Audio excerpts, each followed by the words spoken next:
السلام علیکم ورحمۃ اللہ وبرکاتہ۔ الحمد للہ الحنان المنان الذي خلق الانسان وعلمه البیان، والصلاة والسلام على رسوله سید الانس والجان وعلى آلہ واصحابہ ذوی الخیر والاحسان، اما بعد فاعوذ باللہ من الشیطان الرجیم، بسم اللہ الرحمن الرحیم۔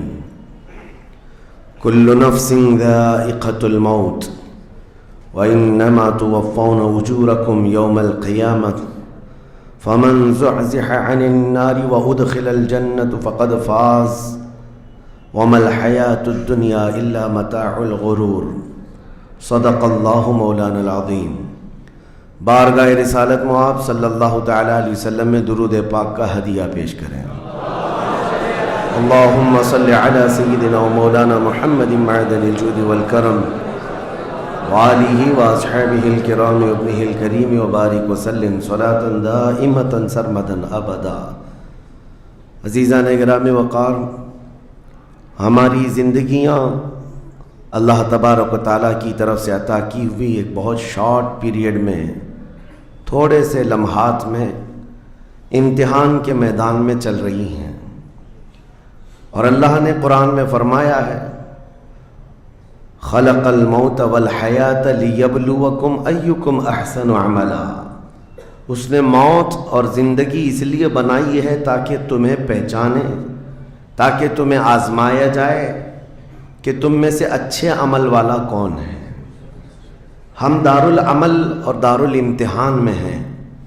یہ زندگیاں بہت تیزی سے ہماری گزرتی چلی جائیں گی، اور وہ فرمان مخبر صادق صلی اللہ تعالی علیہ وسلم آپ کے حوالے کرتا ہوں۔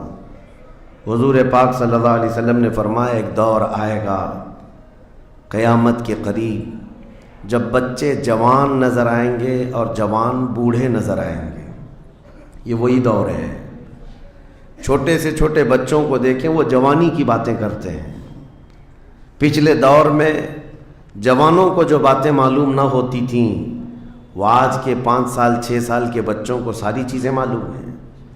یہ مکمل موبائل آپریٹ کرنے کی تعلیم ان کو ہم سے زیادہ آتی ہے۔ یہ اس قدر جوان نظر آتے ہیں، اور جو جوان ہیں وہ جوانی میں تھک چکے اور بوڑھے لگنے لگ گئے۔ اپنے ہاتھوں جوانی برباد کیا اور بڑھاپا ان کے چہروں پر نظر آنے لگ گیا۔ تو یہ قیامت کی وہ اس نشانی کے بارے میں جو حضور نے فرمایا تھا، وہ دور آ چکا۔ لیکن میں آپ کے سامنے ایک بات عرض کر رہا ہوں، تم بیٹھو گے تو بھی زندگی گزرے گی، لیٹو گے تو بھی گزرنی ہے، دوڑو گے تو بھی گزرنی ہے، فیصلہ تمہارے پاس ہے۔ زندگی یوں گزر جائے گی، اور پھر وعدہ الہی آ جائے گا جس کو اللہ نے فرمایا ہر نفس کو موت کا مزہ چکھنا ہے، دنیا سے جانا ہے، اور تمہارا جو کچھ بھی اجر ہے اللہ کے ہاں قیامت کے دن دیا جائے گا۔ اور پھر جو شخص دوزخ سے بچا لیا گیا اور جنت میں داخل ہوا، وہی سب سے کامیاب زندگی گزارا۔ کامیاب ہے کون؟ وہ قیامت کے دن پتہ چلے گا۔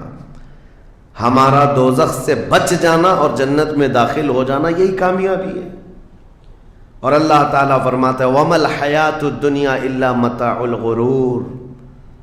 میرے اس پورے عنوان کا یہ حصہ اہم ہے۔ اللہ فرماتا ہے اور دنیا سوائے دھوکے کے سامان کے کچھ نہیں۔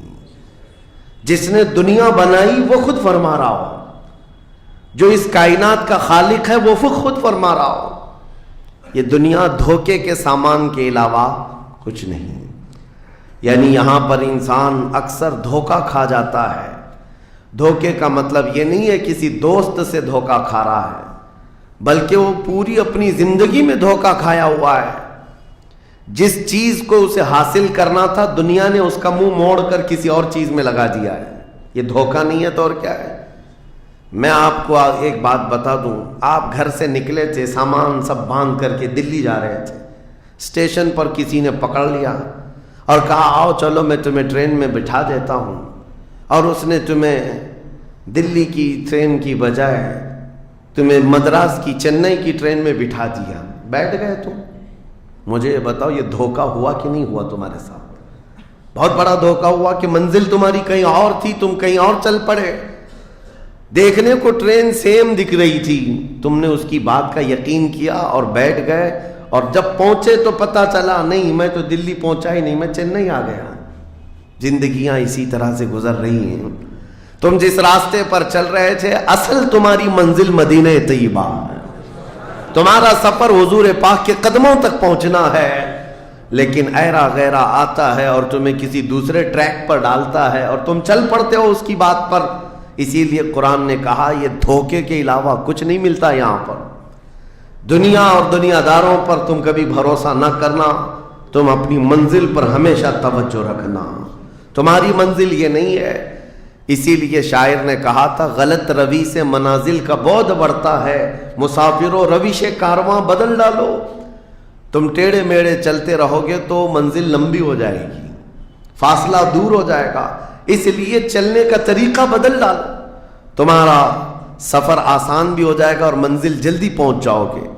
اب جو بات مجھے کہنی تھی وہ یہ ہے، زندگی جب اتنی شارٹ ہے اور آزمائش کے لیے تمہیں یہاں بھیجا گیا ہے، تو مجھے ان نوجوانوں کو دیکھ کر کے کبھی درد ہوتا ہے جو رات بھر نکڑ پر بیٹھ کر کے اپنے وقت کو ضائع کر رہے ہوتے ہیں، جن کی زندگیاں انہوں نے اپنی جوانیاں اپنے ہاتھوں سے برباد کر رکھی ہیں. تمہیں پتہ ہے ایک رات جو ہماری زندگی میں آئی، آج کا دن تم کروڑوں دولتیں لگا دو، یہ دن دوبارہ کبھی نہیں آئے گا. تمہاری زندگی میں کیا قیامت تک واپس نہیں آنا ہے اس دن کو. دنیا چل پڑی ہے، پیچھے کی طرف کبھی نہیں آئے گی. اللہ کا قانون ہے، یہ جو وقت گزر رہا ہے ہمارا دوبارہ ہماری زندگی میں کبھی نہیں آنا ہے. لیکن کتنے مزے سے، کتنے ٹھاٹ باٹ سے نوجوان، ہاتھ میں کچھ نہیں، آس پاس کچھ نہیں، عمل بھی کچھ نہیں، ایسے بے فکرے ہو کر کے زندگی گزارتے ہیں. تو سوچنا پڑتا ہے جس امت کو پوری دنیا آگ میں جھلسا چکی ہو، پوری دنیا اس امت کو اپنے نشانے پر رکھی ہو، اس امت کا غیور نوجوان رات بھر گیم کھیلتے ہوئے گزارتا ہے، اسے کسی چیز کا احساس نہیں.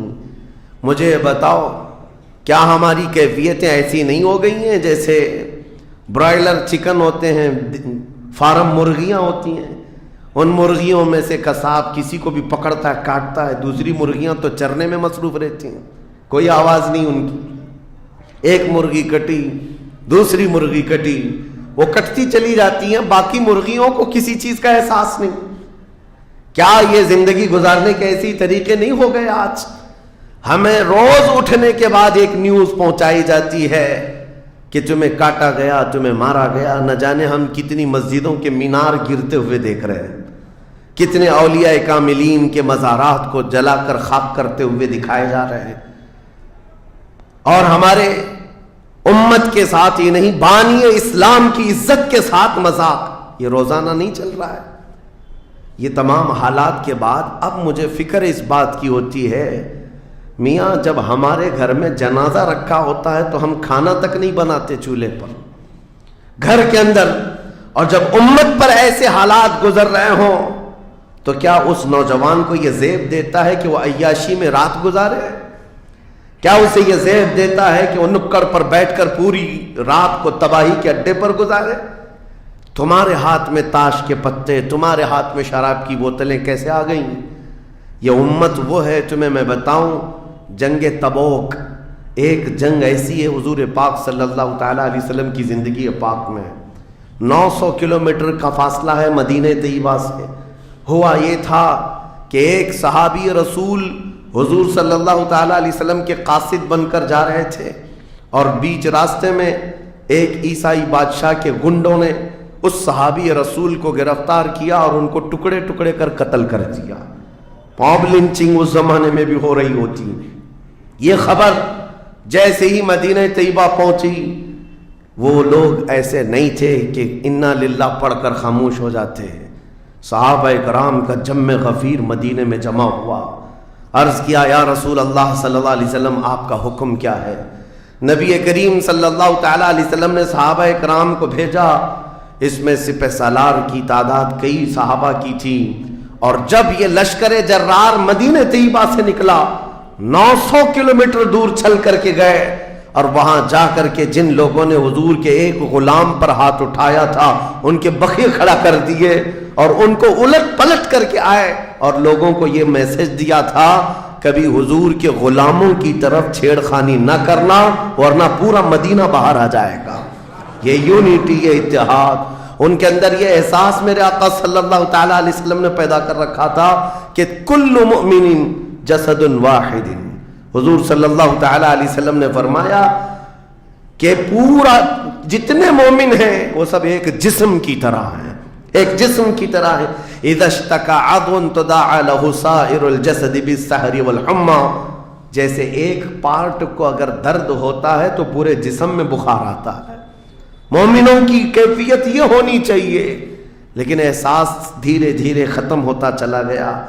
آج ہماری پستی کا ایک سبب یہ بھی بتایا جاتا ہے جس کو شاعر نے کہا تھا، قوت فکر و عمل پہلے فنا ہوتی ہے جب کسی قوم کی شوکت پہ زوال آتا ہے۔ سوچنے سمجھنے کی صلاحیت پہلے ختم ہو جاتی ہے، آدمی سوچتا نہیں سمجھتا نہیں، بس اپنے وقت کو ضائع کر رہا ہے، برباد کر رہا ہے، بیٹھا ہوا ہے، گپیں لگا رہا ہے۔ میں آپ کو بتاؤں، ہماری عمروں کا احتساب ہونا چاہیے۔ ہماری زندگی کو گن کر کے دیکھیں کتنے سال کے ہیں ہم، 25 سال، 30 سال، 35 سال، 40 سال، اور اس کے بعد گنو ہم سے کیا ہو سکا ہے اس دنیا میں، ہم اس دنیا میں کیا کر چکے اب تک۔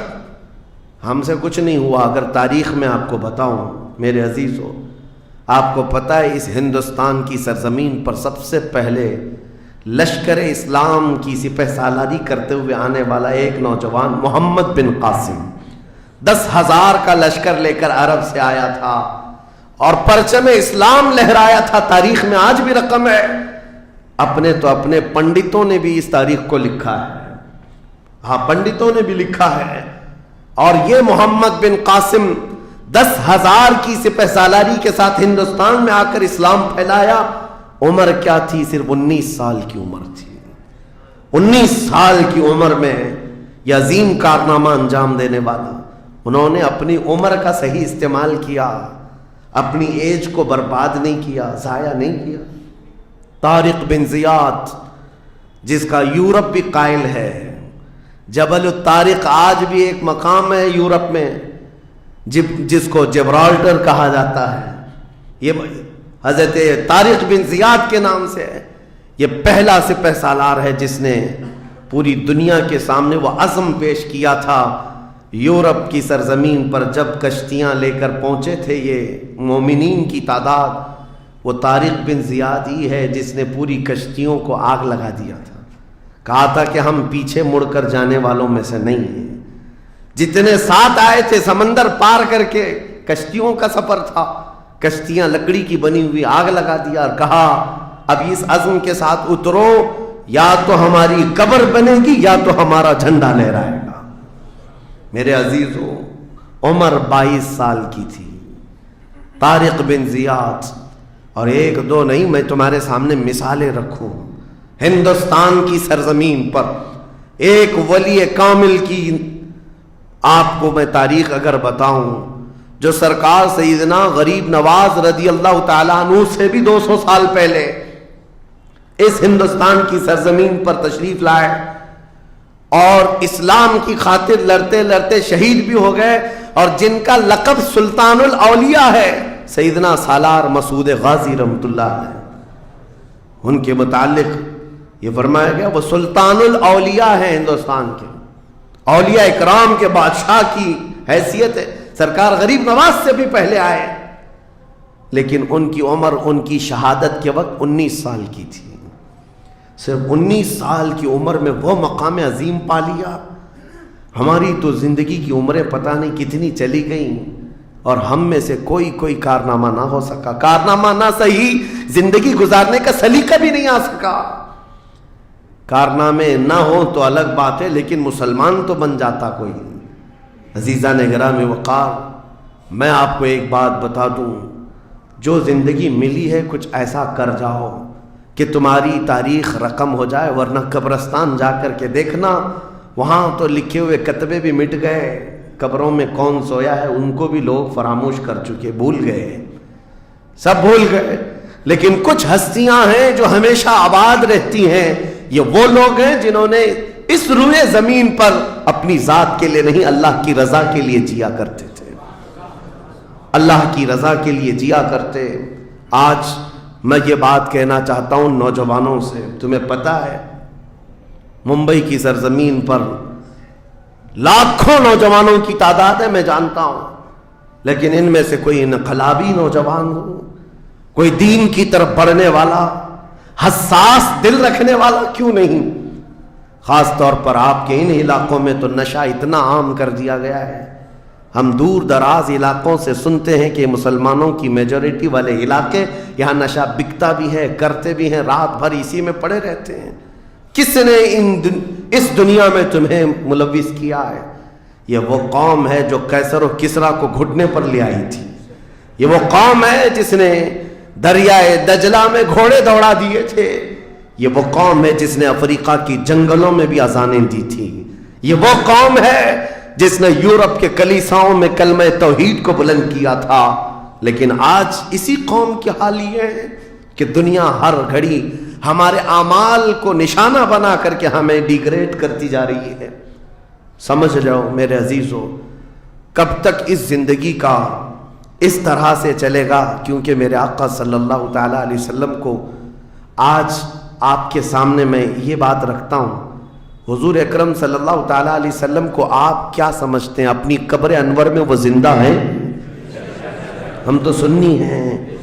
حضور اکرم صلی اللہ تعالیٰ علیہ وسلم اپنی قبر پاک میں زندہ ہیں، لیکن یہ بات بھی سمجھ کے چلو، حضور نے فرمایا ہر جمعرات کو میری پوری امت کے اعمال میرے پاس پیش کیے جاتے ہیں، تم میں سے، ہم میں سے، سب کے اعمال ہر جمعرات کو حضور کے پاس فرشتے سناتے ہیں، فلاں بن فلاں نے ہفتہ بھر یہ کام کیا ہے۔ حضور فرماتے ہیں اگر برے اعمال پیش ہوتے ہیں تو مجھے غم ہوتا ہے، میں استغفار کرتا ہوں اللہ کی بارگاہ میں، اور اچھے اعمال آتے ہیں تو شکر بجا لاتا ہوں، اس کے لیے دعا کرتا ہوں۔ عزیزان گرامی وقار، کبھی پلٹ کر کے زندگی میں دیکھنا کتنے جمعرات ایسی چلی گئی ہوں گی جس میں ہمارے کون سے اعمال فرشتے لے جا کر کے سنا رہے ہوں گے۔ حضور اکرم صلی اللہ تعالیٰ علیہ وسلم کی بارگاہ میں جب ہمارے اعمال یہ کہہ کر سنائے جائیں، آقا آپ کا فلاں امتی بے خبر ہے، نہ نماز پڑھتا ہے، نہ ہی آپ پر درود پڑھتا ہے، نہ ہی وہ کبھی نیکیوں کی طرف آتا ہے، وہ تو گانوں کی دھن پر جی رہا ہے، صبح اٹھتا ہے، شام ہوتی ہے تو اس کو تو فلموں کے نغمے یاد ہیں، آپ کا کوئی قول یاد نہیں۔ بتاؤ میرے آقا صلی اللہ تعالیٰ علیہ وسلم کو فرشتے جب ہمارے متعلق یہ خبر دے رہے ہو، کیا حضور پاک صلی اللہ تعالیٰ علیہ وسلم کو اس بات کا قلق نہیں ہوتا؟ یہ وہ امت ہے جس کے لیے میں رات رات بھر کھڑے ہو کر دعا کرتا تھا، آج یہ ہم کو فراموش کی ہوئی ہے۔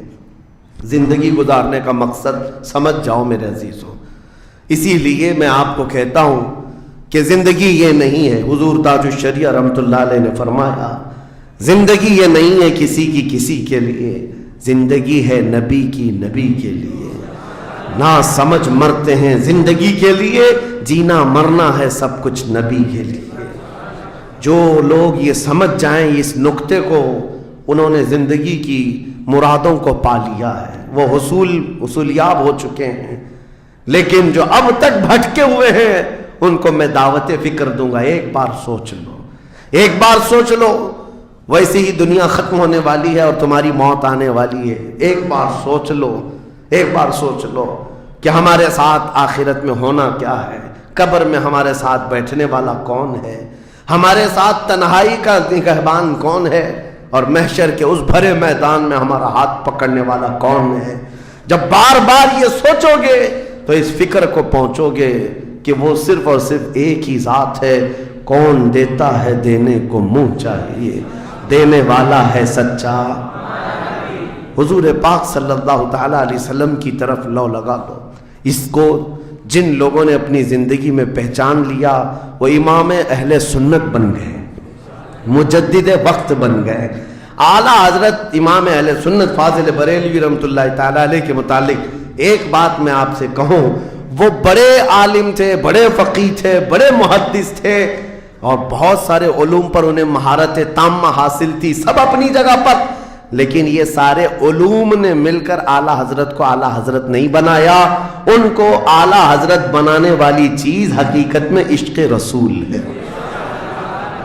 حضور پاک صلی اللہ تعالی علیہ وسلم سے بے انتہا لگاؤ یہ مقام پیدا کر دیتا ہے. یہ مقام، ورنہ عالم تو بہت سارے، کتابیں لکھنے والے بھی بہت سارے، لیکن جس نے عشق کی بولی بولی دنیا اس کو پہچاننے لگ جاتی ہے، دنیا اسے پہچاننے لگ جاتی ہے. زندگی کا مقصد وہ سمجھ گئے کہ ان کی غلامی کرنے میں ہی یہاں پر عروج و ترقی ہے. اسی کو خانوادہ اعلیٰ حضرت سے ان کے پوتوں تک بھی یہ فکر پہنچی. تاج الشریعہ نے فرمایا بلحوثن سیم و زر کی بندگی اچھی نہیں، ان کے در کی بھیک اچھی، سروری اچھی نہیں. تم جو سوچ رہے ہو زندگی کے طور طریقے ایسے ہونے چاہیے، ویسے ہونے چاہیے، گزار لو جتنے دن چاہے، بڑے بڑے بنگلوں میں، بڑی بڑی گاڑیوں میں، بڑی جائیدادوں میں، لیکن زندگی میں وہ عزت نہ پاؤ گے جو میرے مصطفیٰ کے قدموں میں ملے گی، جو حضور کی غلامی میں ملے گی وہ عزت نہیں پا سکتے. عزیزان گرام وقار، نبی کریم صلی اللہ تعالی علیہ وسلم کے ان صحابہ کو دیکھتے ہیں جنہوں نے زندگی کو ضائع نہیں کیا، ایک پل بھی ضائع نہیں کیا. آج میں آپ کو اسی لیے کہہ رہا ہوں موت آنے والی ہے، اس سے پہلے ایک وقت بھی، ایک لمحہ بھی ضائع ہونے مت دینا، برباد ہونے مت دینا.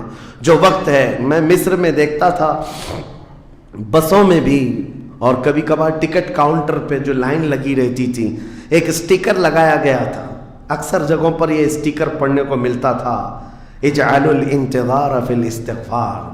یہ جو ویٹنگ ٹائم ہے اس کو خالی کھڑے ہو کر کے مت گزارو، اتنی دیر استغفار کرو اور درود پاک تو پڑھو، وقت کو ضائع نہ کرو. تمہارے پاس اللہ نے وقت دیا، بیٹھے ہو تو پڑھو، کھڑے ہو تو پڑھو، کیونکہ یہ وقت تمہارا بربادی میں نہیں لکھا جائے گا، تمہارا یہ وقت ضائع کرنے والوں میں نہیں لکھا جائے گا. عزیزان گرام وقار، آپ کو میں ایک بات بتا دوں، جن لوگوں نے اپنی زندگیوں میں بڑے بڑے محلات بنائے، آج ان کے لیے بھی تاریخ ہے، مگر کس انداز سے، کس انداز سے. آج دنیا نے آپ کو ایسے ڈائیورٹ کر رکھا ہے، جو کام ہونے کے تھے وہ نہیں کرنا ہے آپ کو، لا یعنی کاموں میں مصروف ہو گئے. جو چیز تمہارے حصے کی تھی نہیں اس پر انرجی خرچہ کرتے رہ گئے، اور جو چیز تمہارے کام کی تھی اس کو تو بھول ہی گئے. آپ کو میں ایک بات بتا دوں، ہو سکتا ہے شاہ جہاں نے تاج محل بنایا، اور پھر بادشاہ قطب الدین کے زمانے کے نشانیاں موجود ہیں، لال قلعے بن گئے، قطب مینار بن گیا، بڑی بڑی عمارتیں ہیں، لوگ اوپر سے نیچے دیکھنے کے لیے آتے ہیں. لیکن میں یہ کہتا ہوں یہ کوئی کمال کی چیزیں تھی نہیں، کمال کی چیزیں تھی نہیں. لاکھوں لوگوں کی محنتیں بھی لگی، پیسہ بھی لگا، اور بڑی عمارتیں کھڑی کر کے چلے گئے. ہزاروں کی تعداد میں تاج محل میں لوگ جاتے ہوں گے. تاریخ تو لوگوں کو تھوڑی بہت تو پتہ ہوگی کہ اپنی بیگم کی محبت میں بنایا ہوا ایک محل ہے، اور بیگم کی قبر بھی وہاں ہے، لیکن جانے والے کبھی کسی کو سنا ہی نہیں کہ ایک فاتحہ بھی کوئی پڑھتا ہوا نظر آتا ہے. وہ تو پکنک پوائنٹ ہے، ٹورسٹ ایریا ہے، جائے دیکھے آئے. لیکن میرے عزیزو، یہ بڑے بڑے محلات اپنی ناموری کے لیے بنا کر تو چلے گئے، لیکن آؤ بریلی شریف کی سرزمین پر ایک مدرسہ جو اعلیٰ حضرت نے بنایا، مبارک پور کی سرزمین پر جامعہ اشرفیہ جو حضور حافظ ملت نے بنایا، یہ عمارتیں آج بھی دعوت دے رہی ہیں. ایک دو نہیں، ہر سال ہزاروں کی تعداد میں عالم اور مفتی وہاں سے نکلا کرتے ہیں. یہ کام کی چیزیں تھی جو بزرگوں نے کر دیا کہ امت کو ایسا کچھ دے جاؤ کہ وہاں سے آنے والا کچھ فیض اٹھا کر کے جائے. تاج محل لے کر کے کیا کرنا ہے؟ پیسے کمانا ہے یا ٹورسٹ ایریا بنانا ہے؟ لیکن ایک ایسا ادارہ جس میں پڑھ کر کے دنیا روشن ہوتی اور آخرت بھی روشن ہوتی. ہم سنیوں کے ہاں یہ چیزوں کی ضرورت تھی، ہمیں لا یعنی چیزوں میں مصروف کر دیا گیا ہے. میں اب تو آپ کو پتہ ہی ہوگا، مجھے تو جلسوں والا آدمی بنا دیا گیا، جہاں دیکھو پروگرام جلسے. میں اصل میں جلسوں والا آدمی تھا ہی نہیں. میں فیلڈ ورک کرنا پسند کرتا ہوں، کسی علاقے میں رہ کر کے قرآن کی تفسیر کرنا اور لوگوں کے درمیان رہنا، لیکن مسلسل سفر کا ایک تجربہ میں آپ کو بتا رہا ہوں۔ ہوں گے یہاں پر بھی بہار بنگال والے، سب ہوں گے، بہار والے، بنگال والے، جھارکھنڈ والے اتنے جلسے کرتے ہیں، 365 دن بھی اگر ان کو تاریخ دی جائے تو بھی کم ہے۔ ایک اینالائز کرنے والے بہار کے رپورٹر ہیں، انہوں نے رپورٹ لا کر کے ہمارے سامنے بتائی کہ حضرت 2022 میں اسٹیٹ آف بہار میں 4000 جلسے ہوئے، 4000 جلسے۔ میں ان کا مخالف نہیں ہوں، لیکن ایک فکر آپ کو بتا رہا ہوں، 4000 جلسے، جن میں سے ہر جلسے کا کم سے کم خرچہ 5 لاکھ روپے، اس سے کم خرچہ کرتے نہیں، 6 مہینے چندہ کرتے ہیں، اس کے بعد بڑا جلسہ کرتے ہیں۔ کیلکولیشن کر کے دیکھا گیا تو سال میں 2000 کروڑ روپے خرچے ہوئے، 2000 کروڑ روپے۔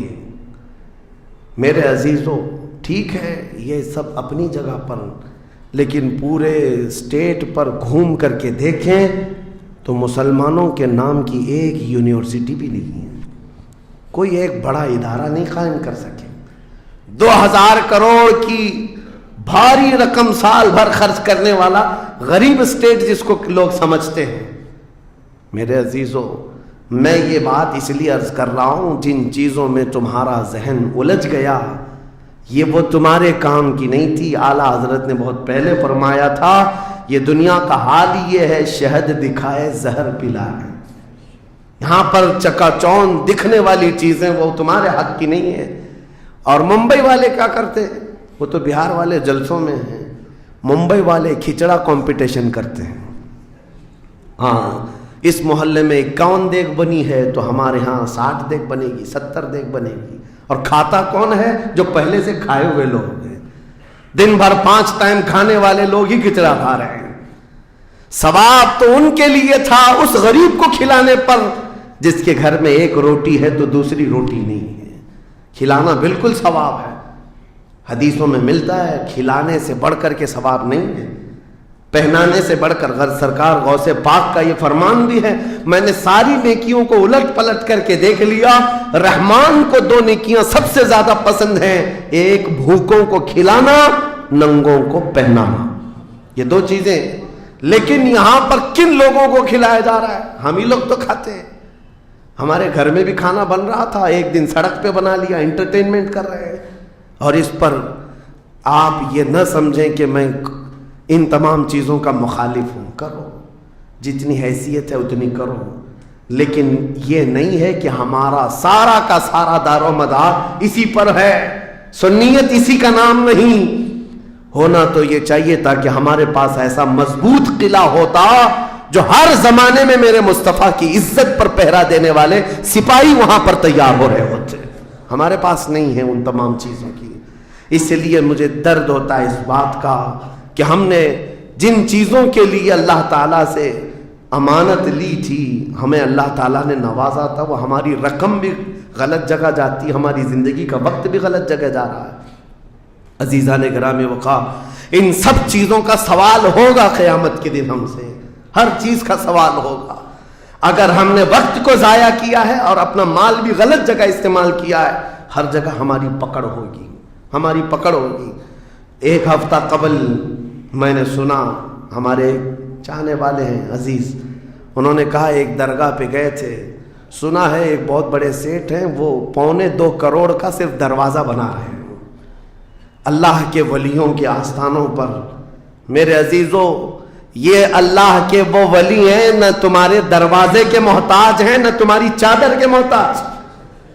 ان کے انتقال کے بعد جو ان کو اللہ نے مقامات دیے وہ تم نہیں پہنچا سکتے، وہ تو اللہ تعالیٰ کے رحمت میں ہے، جنہیں اللہ تعالیٰ جنت کے جوڑے پہنا چکا ہو، جن کے لیے جنت کی ہوائیں چل رہی ہوں۔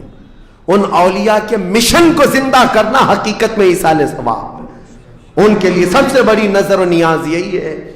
ماررہ مطہرہ میں حاضر تھا، بڑی خوشی ہوئی، صاحب سجادہ نے بڑھ کر کے یہ اعلان کیا تھا، آنے والے زائرین جتنے سنی آتے ہیں، ہم ان سب سے کہتے ہیں کہ ہمارے اولیاء جتنے یہاں آرام کر رہے ہیں،